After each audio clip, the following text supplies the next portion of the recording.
So, as Lawrence Unified School District nears the beginning of continuous online learning, which starts Monday, March 30th, LHS and Free State journalism staffs join with Dr. Cynthia Johnson, Mr. Myron Graber, and Dr. Anna Stubblefield to discuss what this means for those in Lawrence Public Schools. Thank you, administrators, for joining us today. Our first question is, how will third quarter grades function as the semester grade? And is everything beyond your third quarter grade going to be extra credit? Do you all want me to take that, Myron and Dr. Yes, Johnson? go ahead. Okay. That's fine. Okay. So when the KSDE put out the guidance for the continuous learning plan, the focus and intent is for learning to continue throughout fourth quarter, and recognizing that every family and every student and all of our teachers are in unique situations. The intent of saying at your third quarter grade will be a snapshot, and it will be the lowest that your grade could be. So fourth quarter is not extra credit, it's an opportunity to learn. And for those of individuals who would want to improve their grade, it's that opportunity as well. So it's not, we didn't really look at it as extra credit. We looked at it as continuous learning and cooperation with the KSDE and the guidance that they put out. And are AP and college classes exempt from this? Like, will they have separate fourth quarter grading? So for those classes that have college credit tied to it, or certification and licenses and those kind of things, we're following the guidance from those institutions. So for example, if you are in a Jayhawk Blueprint class or a class that's tied to Johnson County, all of those platforms have moved to online as well. At least most of them have, if I'm remembering correctly. So just like during the course of the school year, we follow the guidance from those institutions, we're doing the same in these cases, but they recognize, I know the University of Kansas for sure is online, and so they're making some adjustments as well. Okay, and then for our seniors, if they have enough credits, are they able to exempt themselves class by class, or is it like an all or nothing? So when you look at our overall grading practices globally, just depending on the unique circumstances of each student, is the same for seniors. Seniors, we've encouraged to definitely consult with their teachers and their counselors and administrators to make sure that a decision that they are making will not have negative ramifications as they move into whatever options and pathways that they're thinking about for the next year.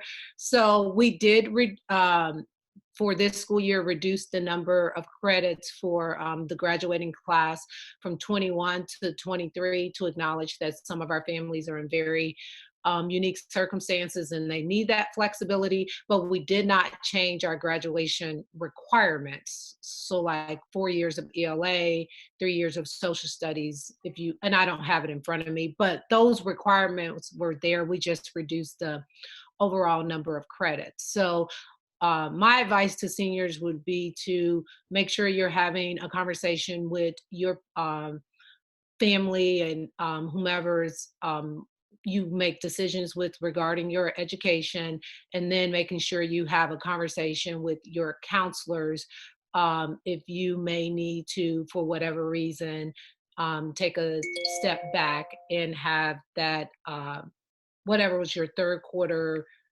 final grade to count for your semester grade, because learning will continue throughout these next 8 weeks for all of our students. And we just want to make sure that those essential learnings that will occur in fourth quarter, if you're not engaging, you have the capacity and ability to engage, that you're not missing some essential learnings that could have a negative impact down the road. But we also recognize that there are some families, given what is happening within their households, that they need the flexibility to take a step back over the course of the next 8 weeks. Dr. Okay. Stubblefield, I want to add, Ken, if I can, just a little bit. Lawrence High School counselors have gone through every senior, and we have reviewed exactly where every senior is at this current time. And if there's any questions, counselors, your assistant principals will be reaching out to you. They said that information has already been identified and established. For those students that would immediately qualify for those 21 credits that was approved on Monday night, or if there's any other questions that we may have regarding any type of graduation requirements. And for seniors who do have the credits to graduate now and choose to graduate now, will their third quarter grades be counted to their overall GPA? Yes. So whatever your final grade is for the end of third quarter, that will be your semester grade. So if seniors can graduate and they happen to have an F in a course, that will be their grade. If they happen to have an A, that will be their grade. So they need to look at that, and that will factor into their overall GPA, their final GPA for their time with Lawrence Public Schools. And I think it's also important to remember that if your next step is going to college, if there are classes that you really could drop or end with your third quarter, take that into consideration. Are you going to need the learning of what's going to be covered in fourth quarter to be able to prepare you for college? Don't just look at it as, okay, I've got my 21, I'm finished up. I can get my third quarter grade. I can have that snapshot and get that grade. Look at the continuous learning and how that applies to where you are headed in the next steps of your life. And if a senior chooses to graduate, will they still be able to take their AP exams? So the AP courses, we're following the guidelines of the institution. And my understanding, when I looked at the AP material, and students been able to take that online. So yes, technically they will. If they are not engaging in those courses with their teachers and those resources that's put out by AP, they are putting themselves probably at a disadvantage if they're not engaging in the learning that's occurring, because although the test is changing and it's not multiple options, it's the written form, there are things over the next few weeks before the test actually go live that the AP organization is putting out that will more than likely be assessed on the test. So if they choose to not participate or choose to not engage, they're planning to take the AP exam, they're probably putting themselves at a huge disadvantage for what will be covered over the next 8 weeks that will show up on the exam. And again, if a senior chooses to graduate, will they be able to keep their laptops for the remainder of the year? We haven't really talked through the details of that. We will, as things progress, following the guidelines of the CDC and the health department. Our hope is that whenever those things are lifted, we will have a process in place to return laptops. We have not discussed specifically if we are going to retrieve laptops prior to that. I don't imagine that we would, because a decision somebody may make this week, it may change in 2 weeks. So honestly, that's something we haven't discussed in details. And after we get an idea of how many students this will impact over the next couple of weeks, we probably will talk about what the process looks like, because right now we're at a stay-at-home order. So we would not be, unless it was essential, asking students to do certain things. So I'll have to talk to IT and work with our principals on what that'll look like when we will start to have devices to be turned in. Okay. And for students who are satisfied with their third quarter grades, with how the grading system is currently set up, do you think that these students will be attending classes? Why or why not? Our hope that oh, go ahead, Dr. Johnson. I'm going to say that some of them will be engaged because they want to really be engaged in that social interaction. You know, taking a class is more than just I'm learning the content, but I'm also learning, and I'm learning from the other people and things in the class. So I think that some students will stay engaged, even though they really could finish up. I believe that they will stay connected to the other people in the class, as well as to the instructor. And I also think that as juniors and seniors and sophomores and freshmen think about, you know, what are the skills that I need for next year, how the essential learnings from my teachers preparing me for that, I think students will engage from that aspect. Like if you are in a class that leads to another class that you will need next year, there are some essential learnings that will be occurring that you don't really want to put yourself at a disadvantage. So I think from that aspect, students will engage in the learning. How will teachers cover missed content that they weren't able to cover in the past few weeks next year? So honestly, this what we're going through as a country and world is really having us as educators to think about, when we think about next year, what that looks like and how do we assess students on the front end going into next year in different courses to see what are those things that we weren't able to cover, how do we weave them in, how essential they are, how do we, and I know Free State was already looking at redesign, how do we redesign our school day, year, our classes to make sure that those important competencies that we want our students to have, what does that look like? We haven't flushed all of that out, but we are fully aware that as we move forward, what is happening in our world right now will change the trajectory of how we do our day-to-day business in the future. So we are definitely having those conversations. We'll continue to engage students around those conversations, but it's an opportunity that has been birthed from this, our current pandemic, is how do we pivot and evolve and make sure those essential learnings for our students to be problem solvers, to work together as a community, to support one another. How do we integrate that into what the student's day look like in the future? Have you looked at how senior final exemptions will work, or how finals as a whole for the entire school will look?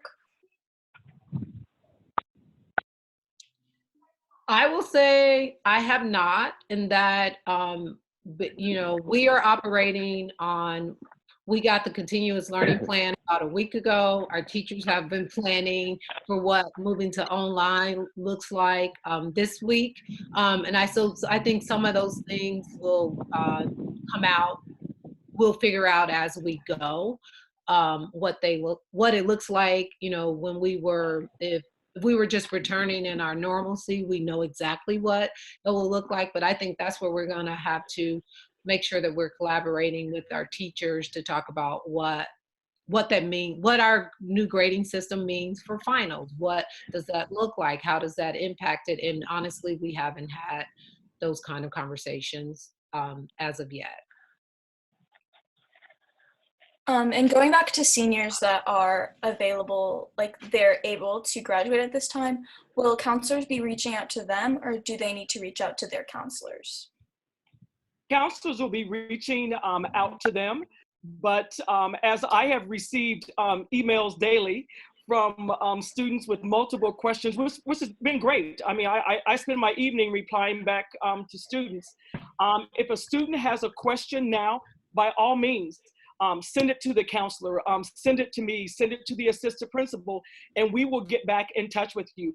Right before I got involved in this meeting, right now I was meeting with counselors, with one of our counselors to share our next steps. And when I finish up this conversation, I will go back and continue that conversation overall with counselors and what we're doing to reach out to every student that attends Lawrence High School. So I join in here on that. At Free State, we actually sent out a form to every senior asking them to respond to what they see their needs are as we complete this year and where they would like to be at. And we are requiring that all of our teachers make contact with all students before Monday if possible, so we have an idea of which students we can't connect with. And I'm going to add to that as well. We have at Lawrence High, in fact, it was just finalized this morning.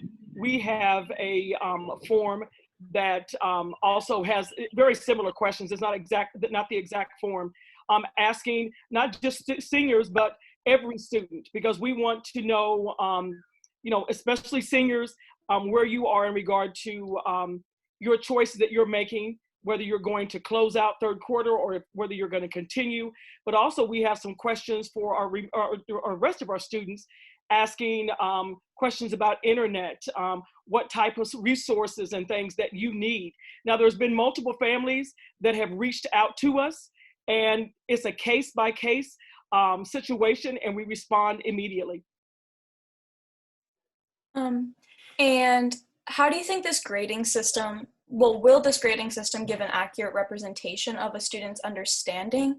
What are the advantages and disadvantages that you see with this new policy? So this, our current practices to end this school year were put in place to address the unique situations that our families and our teachers and our community members are experiencing. So I think what the grades will reflect is what has occurred up until the point where the student either engaged. So if a student chooses, if their circumstances will not allow them to lean in as much, given where their families are now, it'll be a reflection of what their engagement was and what their learning was up to that point. For those students who continue on, it will reflect what learnings that they may or may not have, the learnings that they may have gotten by continuing with the process. So I think that it's just, it's challenging to say that, because I think it's just dependent on case-by-case basis in what the class is, but the whole, this policy really was put into place, and Lawrence is not unique in this. I know for sure majority of the districts in the state of Kansas are operating under this premise, specifically the districts that are in close proximity to us, including like DeSoto and Spring Hill, Olathe, Blue Valley. All of those districts they have very similar, if not exactly the same approach to this, to recognize and give grace to all of those who all of us who are experiencing this pandemic and having to adjust how we live our lives daily, and putting the social emotional needs and the mental health needs of everyone first, but recognizing we do want to provide an opportunity for continuous learning to grow. So I said a lot, but I hope I answered your question. Yes, thank you. And Barb, I believe that we're ready to open up the floor for other questions or comments. Can I add something just real quick, if possible? I just want to encourage underclassmen to make sure that you stay engaged. If you have hopes and dreams to be involved with fall sports, you need to make sure that you are staying engaged in this continuous learning process. Earlier this morning, our athletic director and assistant principal put together a letter to athletes. We have not sent it out yet, but I just want to read this one statement so that to the underclassmen. It says, for our underclassmen, it is imperative that you continue your enrollment and pass a minimum of 5 new classes for the remainder of the school year to be deemed eligible for next fall. So I know that, you know, maybe for some people, they may have heard that you could freeze your grade and just move on. And you can follow that option, but I want you to make sure that you have everything in place time we come back for next fall. So if you want to play soccer, if you want to play football or volleyball, that you have everything in place. That is going to be so important. So what am I saying to you? Stay engaged. Yeah, and I think not only for athletics, it's activities as well. And then also thinking about just those learnings that will occur that will help you for your courses or whatever choices you have in place after we get through this 8 weeks. So our hope is that all students will stay engaged, that have the ability, the capacity, and supports to do so. And we recognize that there are unique circumstances where that just may not be a reality. And we are continuously to think about the impact for those students that return to us next year on how we fill in those gaps because they weren't able to participate and stay engaged with the continuous learning opportunities. So does that apply to Free State students as well? Which everything that we've said apply. Are you talking about the letter or just engaging in learning? All of it applies to both Free State, Lawrence High, CTE, any of our students that are currently on taking classes on any of those campuses. Okay, thank you. And then I have one more question for Free State, but are any of the changes that we are making right now possibly going to stay with redesign, and like what specifically could stay as a result of this pandemic? Mr. Graber wants to hop in.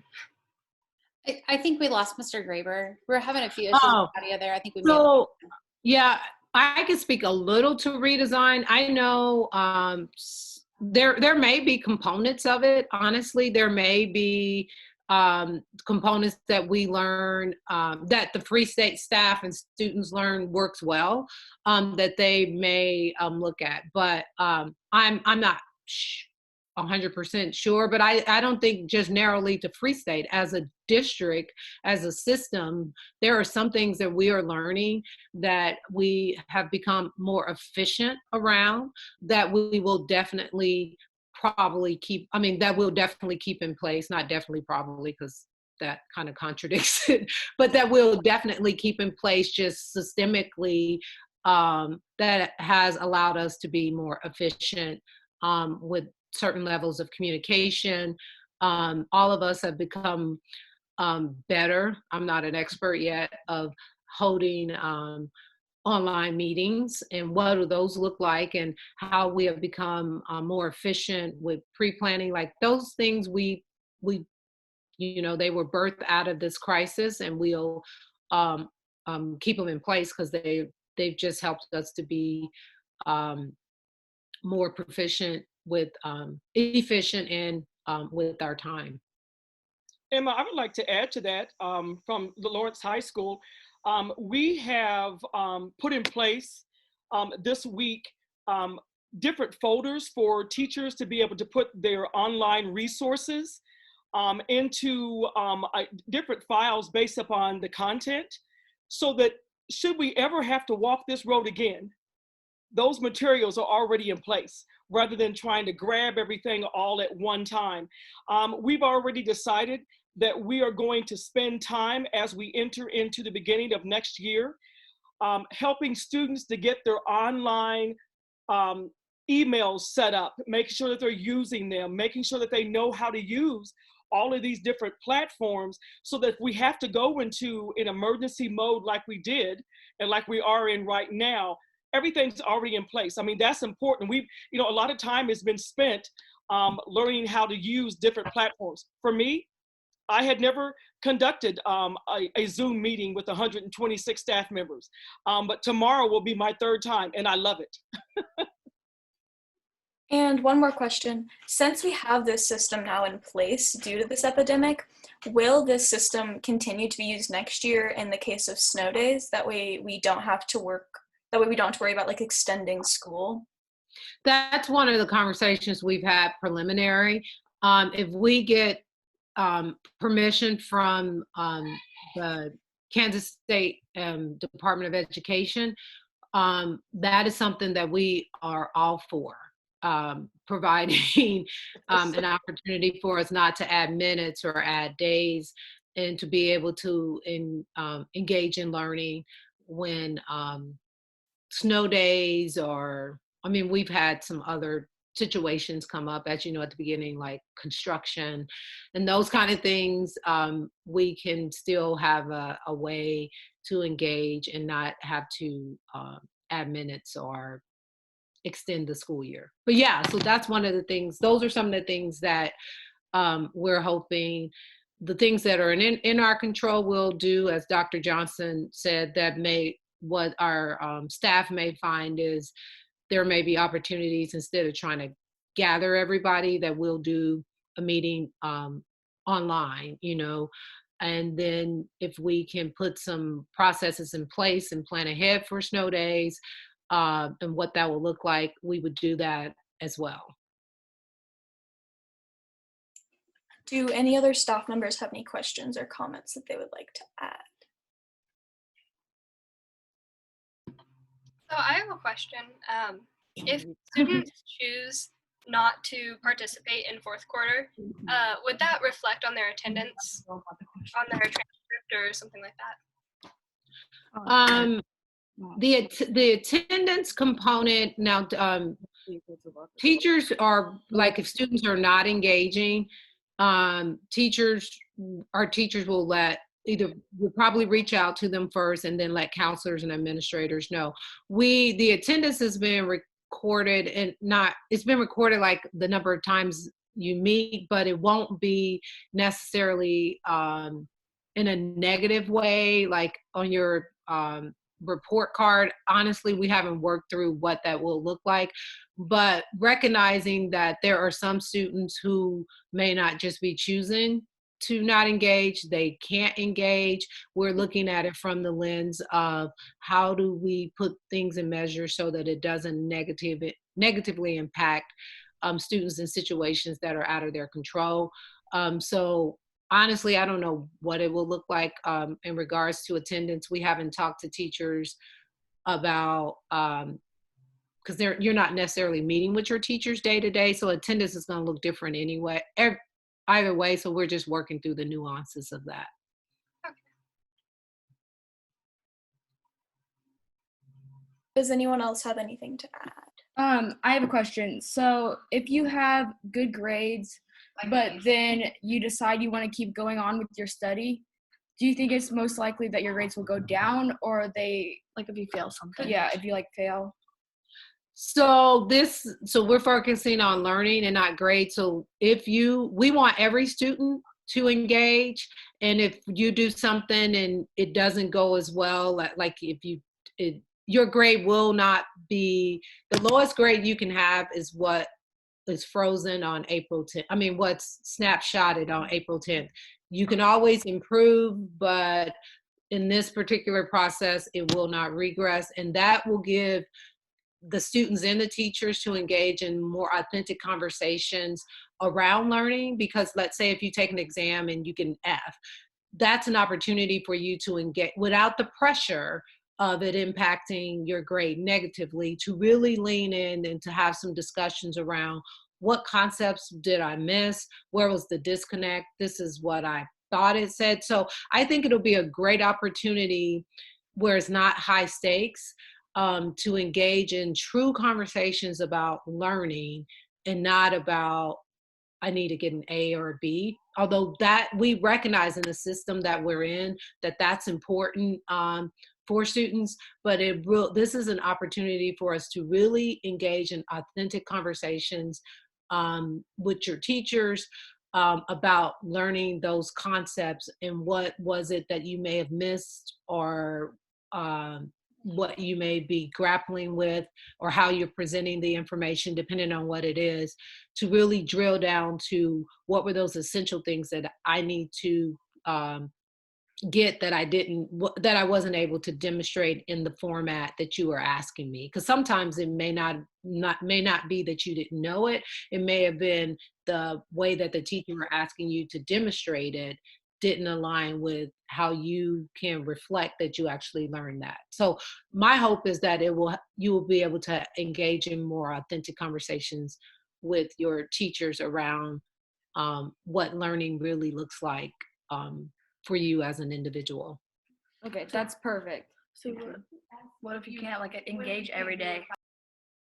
If you can't engage every day, that's why the teachers either be live or putting it up as recordings, because we recognize that our teachers are in unique situations. Like Miss Thalin, when she just shared, she was like, my child may run in. When she's in the class with you, that's not what she's used to, right? So she will create office hours where she can engage, and then you'll just have to work one-on-one with your teachers if those don't match up.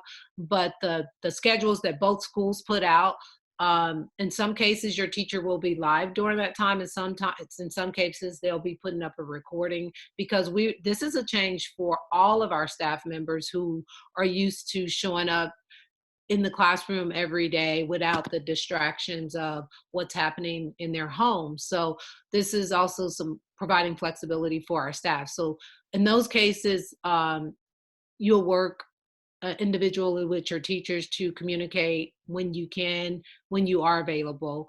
If you look at the schedule, you're not necessarily expected to engage daily with every teacher, and that's why there's a lot of flexibility built into that. But we also want it to be consistent so that you will know on a regular basis how often new information may be put up or my teacher may be live, so that you can look at the schedule and make adjustments if you can, or communicate with your teachers if you can.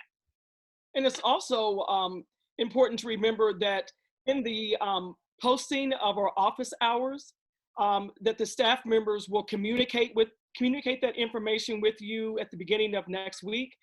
But also, we are putting together one collective document that will have the office hours for each faculty member. So that as a whole, if you need to see Ms. Johnson, if you need to see Mr. Jones, you will know immediately just by looking at that comprehensive list when those hours will be available. Please remember, those hours may not be all put together. There may be 30 minutes one time part of the day. There may be an hour and another part of the day, and then another 30 minutes later on in the day. Once again, it's based up on as the teacher has availability after going around all the things that they have going on in their own lives. That's important to remember.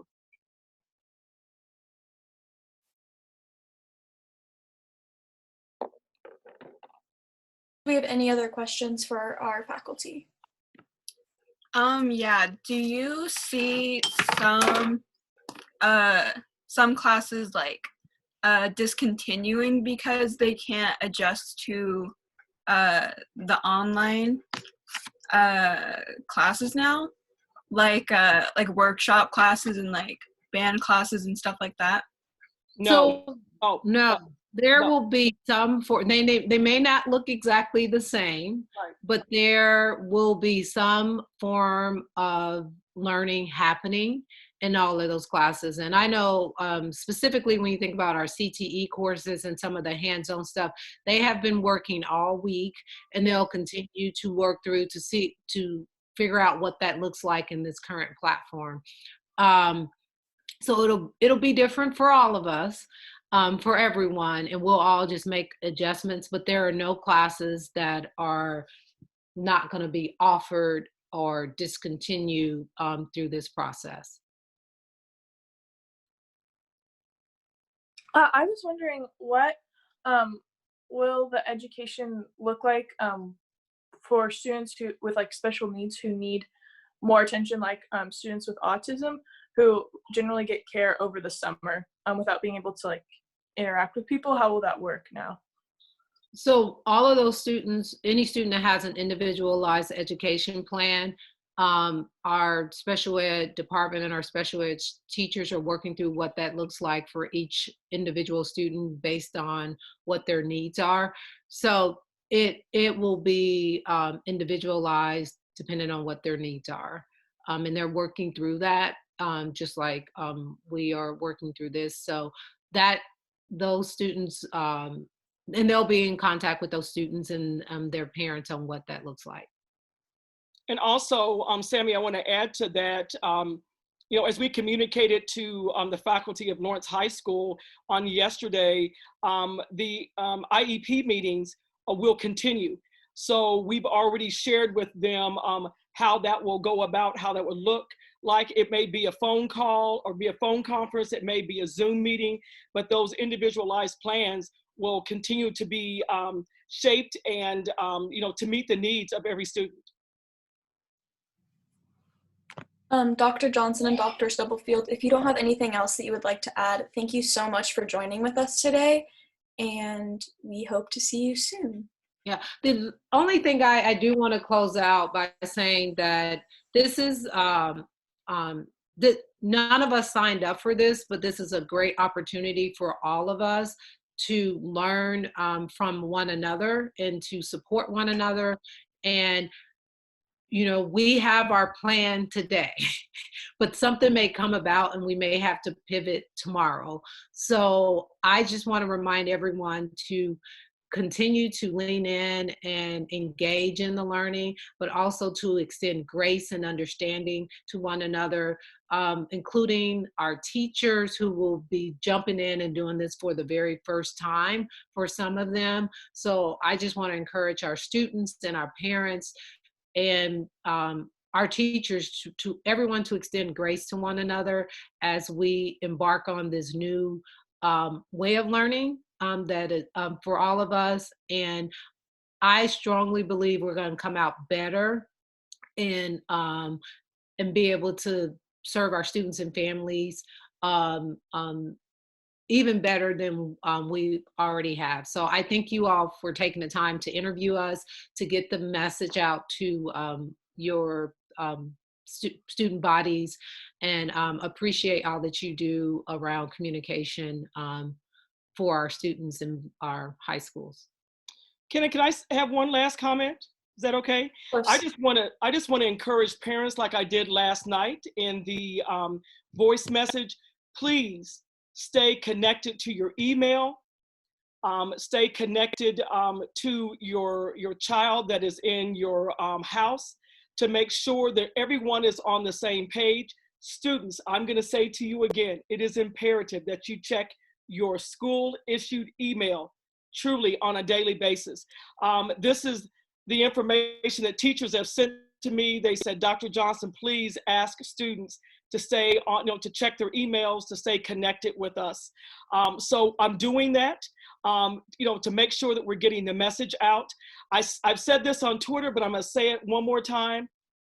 Schools are closed, but the learning continues. So let's continue this journey together as our fourth quarter goes online. Thank you guys so much. You know I love you from the bottom of my heart. You already know that you have the power to be great. Thank you. Thank you so much for joining us today. You're welcome. Yeah.